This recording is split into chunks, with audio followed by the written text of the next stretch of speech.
Welcome everybody, it's Zelda Fever here. I'm so fucking excited to get Breath of the Wild for my Wii U that I decided to go back to the past with a link to the past. I've played a little bit of the first Zelda on the NES, played a bit of it and then sat with a friend, Tori, as he took me through the entire game. I think it took about 6 or 7 hours, I think, for that first game, so it's a pretty sizable game, especially for the NES era. That's why they made games back then so difficult, because if they weren't difficult, you could beat them in an hour. You know, when you watch somebody really skilled play a Mario game or something, you can beat that in a couple hours once you get the hang of it. So it's all about secrets and difficulty. But this is A Link to the Past on Super Nintendo. They took the formula from the NES and expanded on it. Added a lot more text, a bit more of that JRPG flavor of characters, towns, little mini quests, side quests, that kind of thing. The interesting thing for me is that I started with Ocarina of Time. I think when I was a kid I had Zelda 2, The Adventure of Link, but really wasn't into that. Going back, it's a fine game. Difficult and challenging, and is all about the one-on-one duels that the later 3D Zeldas became all about. So to go back and see just how much of these, how much they took from these top-down Zeldas into the later Zeldas, a lot of the same music, I mean, note for note, and almost all the same mechanics. The main difference is, I've said this a million times, but it's worth repeating, is that the original Zelda games, these top-down ones, were a lot more focused on action. There were a lot of enemies on screen, a lot of projectiles flying at you. You had to be aware of an entire screen of enemies. You'll see when we get to some of the more difficult portions in this episode, this game really starts off pretty slow.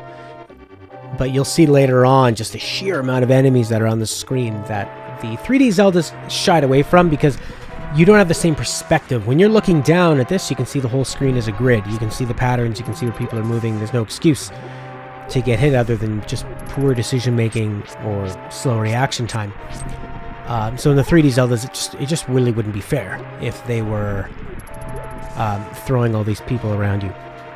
In fact, I was playing a really interesting game called Desync, and it's a 3D first-person shooter, very, very challenging, wave-based enemies where you have to be constantly circle strafing, running around, constantly moving, or you're going to get hit. And in that game, it's pretty tough when people are behind you. So you end up kind of doing that Call of Duty Zombies thing where you run laps around to try to get them all in a line following you so that you can turn around and blast them and take control.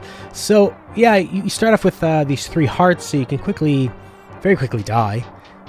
These knights are... It's interesting how they, in a top-down game like this, to make it feel like you're doing a bit of a duel, they telegraph very clearly where the soldier's sword is and where you can put yours on. It has a very forgiving arc to the sword swing for Link, so you can attack multiple ones at a time. You can push them off the edge, which is always really fun. I think I've missed a couple times, so that luckily allowed me to hit this guy. Throwing a clay pot and hitting somebody off of an edge. Watch out for potters.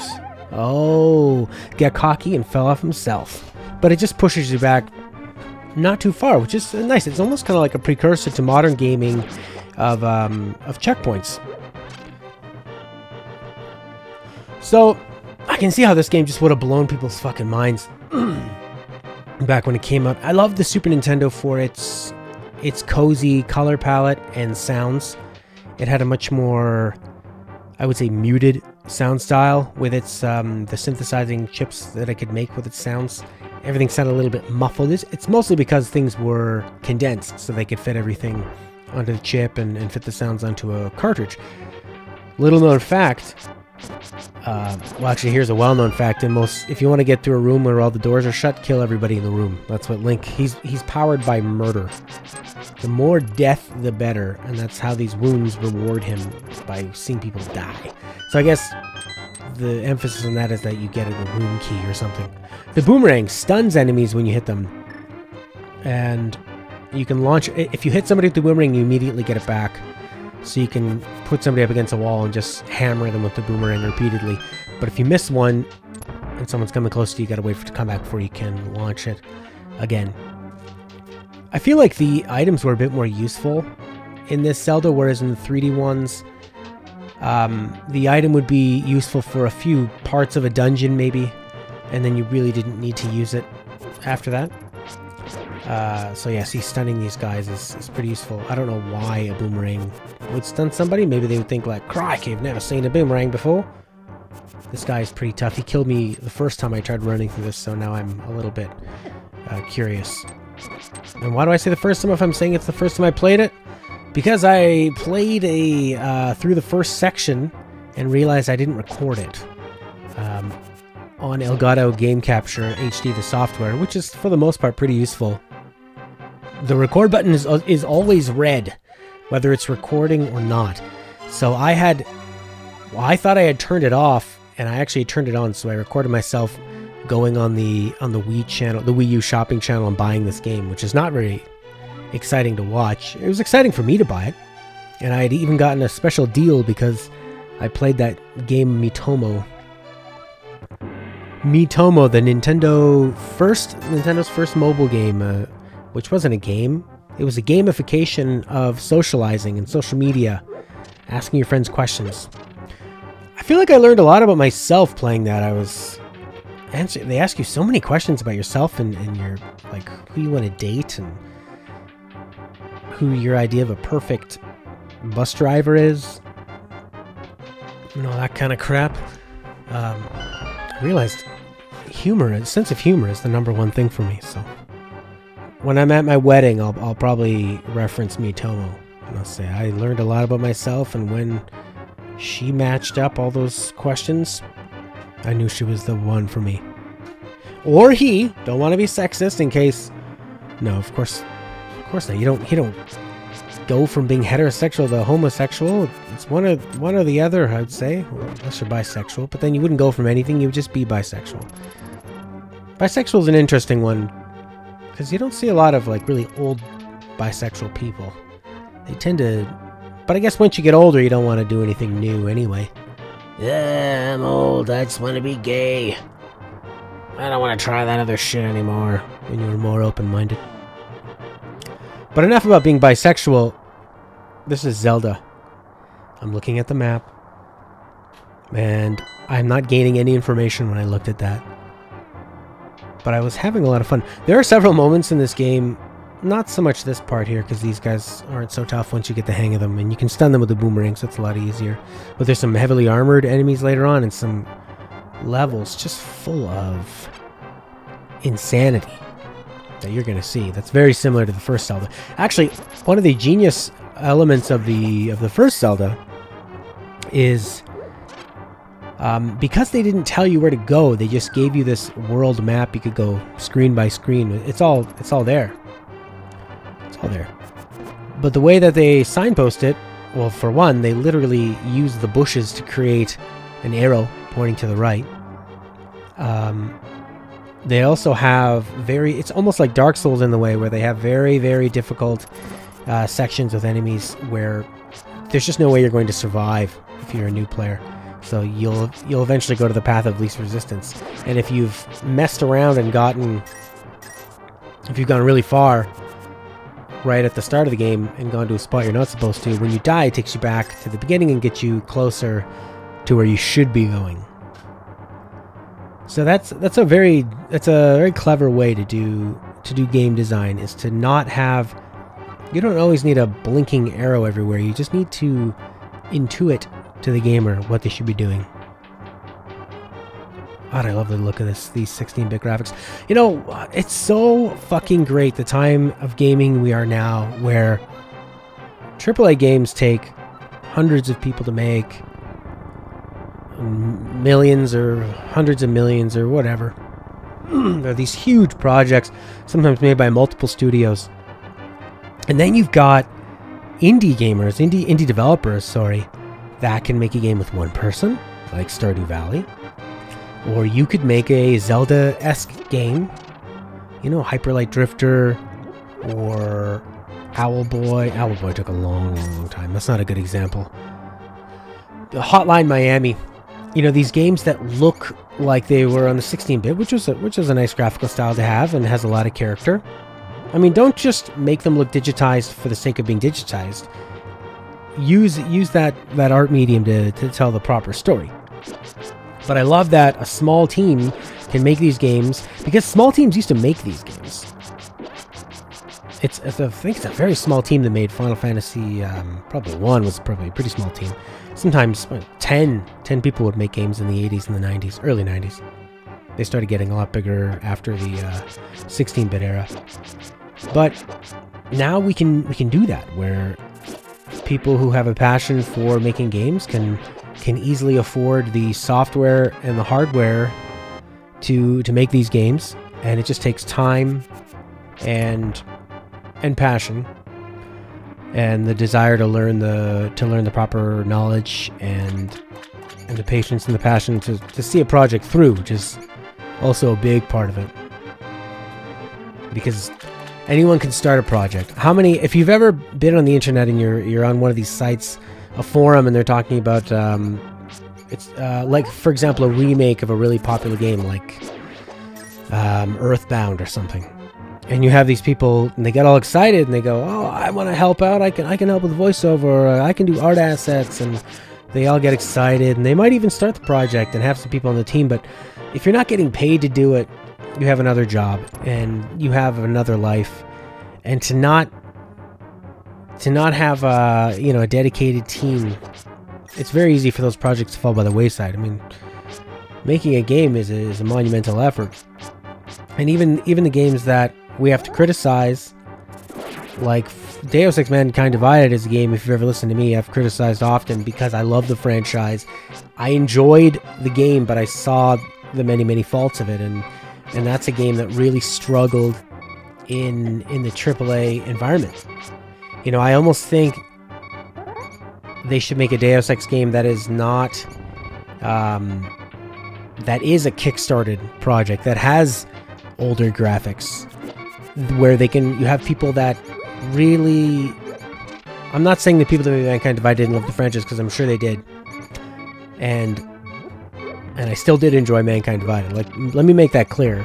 I enjoyed it. I just saw that it was clunky, and it was very obvious that it was made by multiple teams. And Human Revolution, I was either didn't suffer as much from that, or I was less forgiving, because it was a fresh concept to bring Deus Ex into that realm. But how great would it be to have like a kickstarted old school version of Deus Ex from people that loved the first game and wanted to make that better? So to have not only the software and the hardware at an affordable level for people to make basically any of these older type of games that they want, but a Kickstarter and Kickstarter model and crowdfunding to get that to fruition, where people talk a lot about, oh, I want another Shenmue, but they have to put their money where their mouth is, and they absolutely did. I think I kickstarted it, and then they sent me a message, something about my payment information, so I went and funded it again. I immediately regretted it after.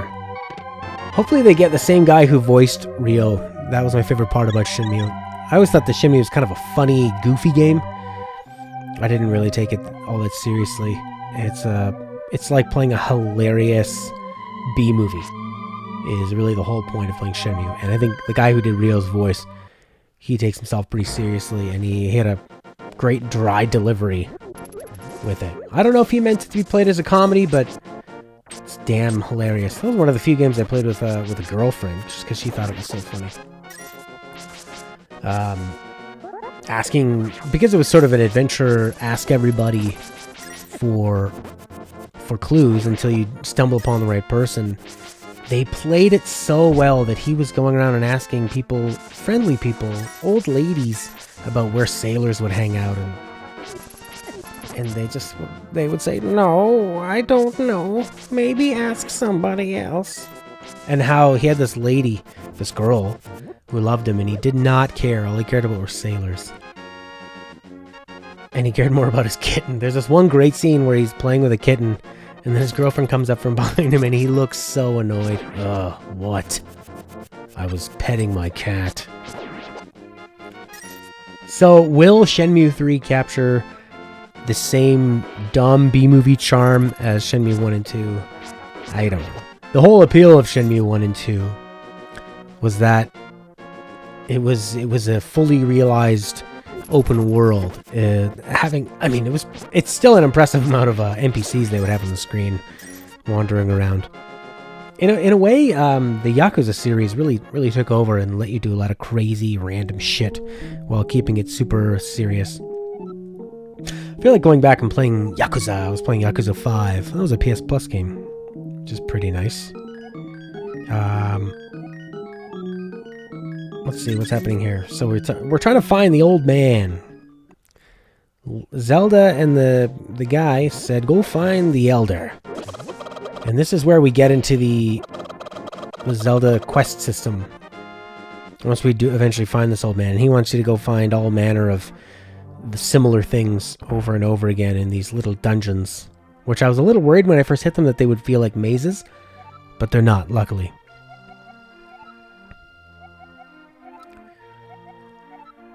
Yes, and you're hearing a lot of lore and history about a master sword. And like the first Zelda, they throw out a lot of hints here and there of about where to go, where to investigate, and then they just left it up to you to remember that and then find that on the map. There was no journal system, and while a journal is really helpful, sometimes it can seem like it takes out the brain of playing. And even if it's something simple, it's just remembering something or writing it down. I guess it's that more of a tangible feeling, like you are on the adventure, in a way, like you are virtually being Link,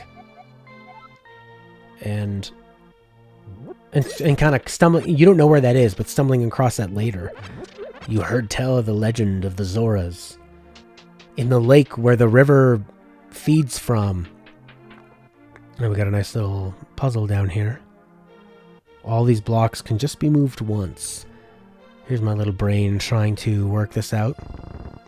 Was that the best move? I don't know. I don't seem to be doing so good so far. Uh-huh. Look at that. No. Oh, yeah, that actually worked out pretty well. That got me 3. So eventually I figured it out. They give the puzzle multiple solutions.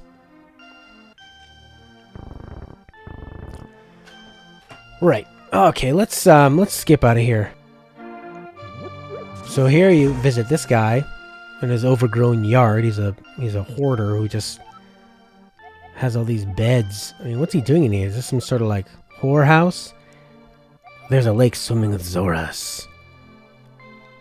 So that's pretty interesting. Then of course you want to go next door to the door with a heart on it, and you want to get yourself a sweet bug catching net from this guy who's too lazy, too sick. I mean, no one really says cough cough or sniff sniff. So that should come in useful later on. And we want to talk to this guy. Here's the one. You talking about Elder? Oh, he's hiding in the palace past the castle, and he marks a spot on your map. And I pressed the wrong button for the map. Here's the cool Mode 7 style scrolling. And we need to get all the way over there. Perfect little map. That's where you are. Here's the place you gotta go. So I'm going to skip ahead so we can get to there a little faster. So this section here is interesting because this is very similar to the very first Zelda. And this is where you see a taste of the mayhem of a two-dimensional Zelda. Where I mean, that wasn't too hard for me to just run through, but still very, very important. I always hear people mispronounce that word. Important, they say. So, well, let's skip a little forward. Okay, this is the little hut where the man is. I'm so annoyed at listening to this heart meter. I instantly go and grab one that I know you're holding. Don't hold out on me, old man. I know you got the goods. Sahasrara, the village elder and descendant of the 7 old men. We're looking for the Sword of Evil's Bane. Not anyone can use that weapon. Legends say only the hero who has won the 3 pendants can wield the sword. How convenient. Yeah, or of course. Can you retrieve the pendant of courage from the East Palace? And so begins finding a bunch of shit. This was probably the worst. Some of the worst parts in the Zelda games is having to find the same thing over and over again. I mean, in the end, does it really matter if it's... These are the places you need to go. These are the dungeons. They're laying it out for you. It's not so much the destination of finding the same pendant. It's the journey. The journey involved in getting it. And the fun and the white-knuckle thrill ride it is of getting through a Zelda dungeon. Into the first dungeon? Temple? I would assume these are the main dungeon / temple things you do in this game, but I could be wrong. I don't know. This one has got a bit more of a... I was worried that it was going to be mazy. I don't like mazes. I like when it's... I don't like when that's a part of the challenge. I just want it to intuitively take me where I need to go. And a lot of Zelda dungeons are very good at that. It's more about dealing with the problem of the room as opposed to remembering where to go. That's not fun. That's not a good part of it. I think I even paused because I was pleased that he could grab onto things like that. I thought, oh, so that wasn't just a 3-dimensional thing. I think when I'm playing Dark Souls, I often think, is this what Zelda is? This is like a very non-charming version of Zelda. Intense duels.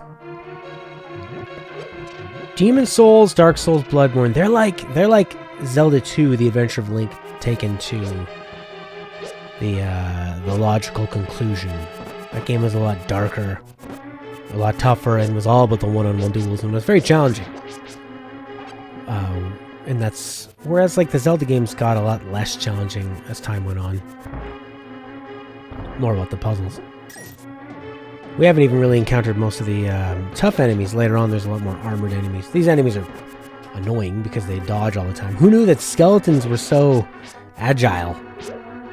When I think of a skeleton, with the leftover remains of a dead body, I don't think of incredible agility. Maybe that's just me. And when I think about the Zeldas I've seen animated, not the Zeldas, the skeletons I've seen animated by necromancers, those who have power over the dead, they're more of a shambling parade of slow-moving army of death. Not acrobatic, agile wonderkinds. Look at them. They move fast. They all have a hole in their head like somebody killed them with a hammer to the skull. Then you got this guy. I don't know what the fuck this thing is. Some sort of... This looks like... what's his name? Not Mothra. It's one of those Godzilla villains. That's what that one looks like. But this is a Japanese game, so they could have been taking some inspiration. They are known to do that. They have a lot looser copyright laws over there, so if they like something, they can just take it. The bow is inside of that big box. That's a big fucking chest. Eh? Ah? They must have changed that from the Japanese. Ah? Oh, so desu ka. As in, is that so? And if someone asks you, so desu ka? Is that so? You can say, so desu. As in, that's so. Yes, it is. So what am I doing here? Trying to fuck this guy up. Trying to figure out where to go. Collecting arrows that are going to come in super handy later on. For taking out the boss and taking out those armored guys. They have a bit of a rock, paper, scissors format where the arrows are more useful against armored people. What the hell are those things? They look like a fruitcake that's been left out too long. Doesn't go rotten, it goes bad. As in evil. These guys are a real pain in the ass because there's no way to block them. The first Zelda, if you just stayed motionless, your shield would block projectiles. I don't think it would block sword swipes, though. Again, rock, paper, scissors. The first game that so many games take inspiration from. This is me probably thinking, I gotta kill all these motherfuckers before I can do anything in this room. Or maybe not. What am I looking for? What's he hiding? There it is, the big key. And I remember when I was playing, I felt like I used the key in the wrong spot. I was not happy about that. Run away! Yeah, this is definitely where I had a bit of doubt. But if I knew how to read the map, or if I had a better memory, I would realize I hadn't been there yet. And this looked all pretty new. Man, this is one hell of a castle. A lot of employees they have. All these evil people guarding and just wanting to kill. What is the point of it? What are they protecting? So am I a thief? To them, I'm just a dirty, murderous thief. Look, the skeletons are scared. The weird jellyfish or the land jellies are running away from me. They didn't want to fight. I'm just standing on their carpet. Yeah, that's right. You're all dead. Don't know what the hell they do there. Yeah, throw a boomerang at magical fire. That should do it. That's why the Australians are so good at dealing with magical fire. They throw their boomerangs at it. Now I've lost all sound. But I'm sure you can hear it. Just on my end. As long as we're still recording. But I missed that music. The music was really, really nice. Oh well. Yeah, bashing that guy. And now these guys have come to life. Watch out for this shit. It's like being in a fucking pinball machine. There's the magical button we wanted. There's the big-ass key. Now we know we're up to something good. Dodge these bastards in the nick of time. Take the big key. Push some shit. It's neat seeing the places you've been and going back to them now. See, that's a nice design. I didn't have to remember where this room was. It just very naturally was the one to the right. Obviously, I would go to the one to the right. I got the letter D. Here comes the skeleton gang of real serious guys. They hold them in reserve. Because maybe they're in the chamber up until this point. Giving their heads to the boss man. Or boss lady. Whoever wants skeleton head can have it. That heart beeper, that will never turn off. And if you have your back to somebody when you start charging up, you're not going to be able to see them in the dark. Look, I half get it right. Double hit combo! Zelda was the Street Fighter of action adventure role-playing games. Would you call this an RPG? I don't know. You don't really choose what you upgrade, you just get more hearts as you go along. I mean, you are playing a role, but it's a role that was written.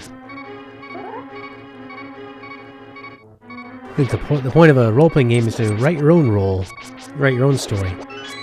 So in a way, a game like Garry's Mod or Grand Theft Auto Online, would those not be role-playing games? I could have used that key to go there and head towards closer to the boss, but no. I decide to investigate this open door, which is a room full of only danger and reward. A room to teach about the folly of pining after wealth. Why? I'm here on a mission, damn it. I'm here on a mission to get a pendant to give to an old man so that I can be the one with the sword, not collect rubies. Sure, they'll help me along the way, but what if I died there? What good would that have done? Not much, said the old man, watching himself play a game. What a funny life we lead. At least the fucking timer went off, that's good. Don't have to listen to that shit anymore. Oh god, press that button again, man. These guys are tough. I have a feeling they're going to kill me. Even though I do pretty well up in the beginning. Chopping them down, getting a little cocky. I thought, they can't touch me. I'm invincible. As long as they don't get around me. Oh, he did get around me! Even though they're so fucking slow. Now I'm charging up. I say, I'm not going to take your shit anymore. I'm going to chop you down. There's one. There's dead. That's dead with an arrow. I'm going to do it too. No, I missed. Missed. And I'm dead. Beautiful song. Alright, that took me about 3 minutes to get back. But I'm not going to make you watch that. Alright, I know that this bow is going to do well for me. Not when they're asleep. Gotta get them right in the eye. Oh shit. See, this is what's really fun about these Zelda games. These little moments here, you're stuck in a tight spot. They can put out a lot of damage. So can you. But you gotta line up those angles. That's the beauty of it. What's in this room? Oh, fuck. This is definitely something you don't see in a 3D Zelda. Hoo boy! Trying to activate some panels that you've been told earlier in the level that they do something. That one didn't do anything. No, it didn't. Now what are you gonna do? What kind of a room is this shit? So when these bad guys set up, or girls, when they set up their rooms of traps, do they have a button that turns off the room, or do they just know how to get through the room? Oh, look at me running for my life. This guy's red. The nice... Oh, yeah, that's the thing, Matt. Good job. Stay down here. Stay down low. Team up on them. Don't let them alert their boss. Should open his eyes and then smash him. No, that didn't do anything, did it? I don't think you can flick between which weapon you're using unless you go to the start screen. Which is kind of a bummer. Alright, a lot of wiggly wigglies. Since when are they a problem? I don't quite understand why they exist. Maybe they only appear in the first dungeon. Maybe they get more difficult later on. I'm trying to keep that heart. Ah, Matt, that's how you died last time. Get it now, you fucking idiot! You gotta stay alert. Oh, Lord. Look at these guys. Feels very Mario 64 to me. Wow, no. I should be using that. Well, it hurts them. I mean, they're saying ow. I don't know if you can take these guys down with without using the arrow. I seem to be finishing everybody off with the arrow. I mean, I've played this, but I don't know. For someone with a sword and a shield, their only attack is to jump and land on you, which is helpful for me since there's so many of them, and not that many of me. But you must be able to kill them. Oh, look at this fucking dick.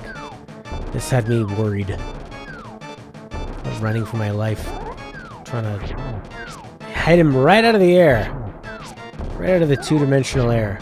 Didn't seem to be doing much, did it? I mean, I'm charging up.